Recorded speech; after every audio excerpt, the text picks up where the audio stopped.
না খায় 24 ঘন্টা ছিলাম, একটা 5 টাকা দামের সোল্ডার বিস্কিট পেয়ে। ভারতে ছিলাম 2 বছর, 2 বছর পরে আসে বাংলাদেশ আসলাম। বাংলাদেশ আয়ে প্রেম করে বিয়ে করলাম, প্রেম করে বাংলাদেশ তার বেড়া পার করলে দিল্লি গেলাম। দিল্লি ওখানে মালিক সবাই মিলে বিয়ে দিল। বিয়ে দেওয়ার পর তা ভারতে আমার শ্বশুর আমার পর মামলা করা দিল। মামলা করার 3 বছর পর বাংলাদেশ আসলাম। বাংলাদেশে সে মামলা করলো কি আমার মেয়ে যে সে বিক্রি করে দিছে, এই জন্য মামলা করছিল। বাংলায় যাই কোর্টে গেলাম, কোর্টে যাই কোর্ট প্রমাণ করলো তো না আমি বিয়ে সত্যকারে বিয়ে করছি, বিয়ে করে দুইজনে মিলে বাংলাদেশ আইলাম, কোর্ট প্রমাণ করলাম, তারপর মামলা উঠাইলাম। মামলা ওঠার পর দীর্ঘ 1 বছর পরে আবার ঢাকা ঢুকলাম। ঢাকা ঢুকে আবার একটা মেয়ে হইলো, মেয়ের পর ছেলে হইলো, ছেলে হওয়ার পর দীর্ঘ তারপর ঢাকায় 1 বছর গ্রামে চাকরি করলাম। তখন গ্রামে সে বেতন দেয় না ঠিক মতন।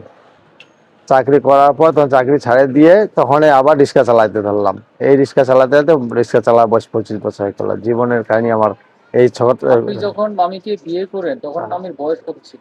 তখন বয়স ছিল ওর, মেট্রিকে ফর্ম ফিল আপ করছিল আর কি, 18 বছর বয়স হয়েছিল ওর আর কি তখন। তখন আপনার বয়স কত?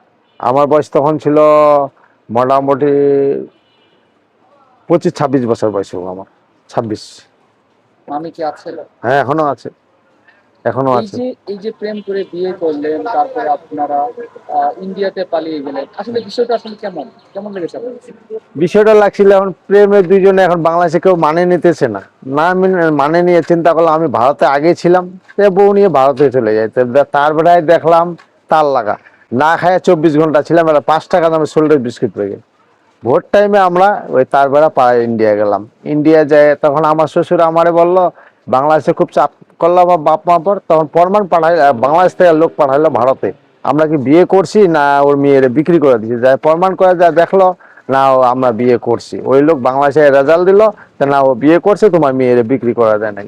তারপর আমরা 3 বছর পর স্বামী স্ত্রী দুইজনে মিলে বাংলাদেশ আসলাম। আসার পর বেশ দেশ গ্রামের আদালত হলো বিচারের মতন। তারপর আবার থানায় গেলাম, থানায় যেয়ে জিটি বাংলা মামলা ভাঙা, তারপরে সংসার নিয়ে এখন আমার বউ নিয়ে আমি আছি। সেই বউ এই যে আপনারা যে বর্ডার ক্রস করে যে ইন্ডিয়াতে গেলেন, এতে আপনাদেরকে সহযোগিতা করেছিল কে?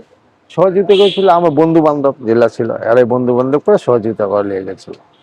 ইন্ডিয়াতে প্রথম যখন গেলেন তখন হ্যাঁ। আসলে খাবার দাবার থাকার ব্যবস্থা কিভাবে হয়েছিল? মানে এর আগে যে আমি ইন্ডিয়া গেছিলাম, এর আগে 2 বছর থাকে আসছিলাম দিল্লিতে, থাকা আসার পর তারপরে এনে নিয়ে গেছিলাম, তো আগেই তো ব্যবস্থা করে রাখছিলাম।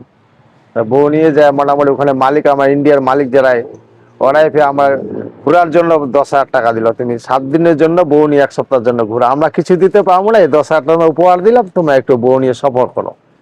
4 দিন বউ নিয়ে আমরা সফর করলাম, পরে তারপরে ঘরের ভিতরে আসলাম। এই যে আপনার ভালোবাসার পূর্ণতা হ্যাঁ, হলো আজকে প্রায় 25 বছর। 25 বছর, প্রায় 30 বছর হয়ে গেল, 30 বছর। আপনাদের ভালোবাসার পূর্ণতা, হ্যাঁ বললাম। তো এই জিনিসগুলো কি আপনি ফিল করেন, আগের দিনগুলো ফিল করেন?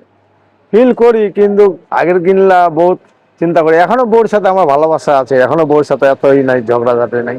কিন্তু ওই ভালোবাসাটা সবসময় থাকে না, যখন ছেলে পোলাপানের সংসারে যায় তখন কিন্তু এত বউর সাথে ভালোবাসা থাকে না, কিন্তু পোলাপানের সাথে বেশি একটা ভালোবাসা থাকে। কিন্তু পোলাপান যখন বড় হয়ে যায় তখন একটা আলাদা মহব্বত থাকে।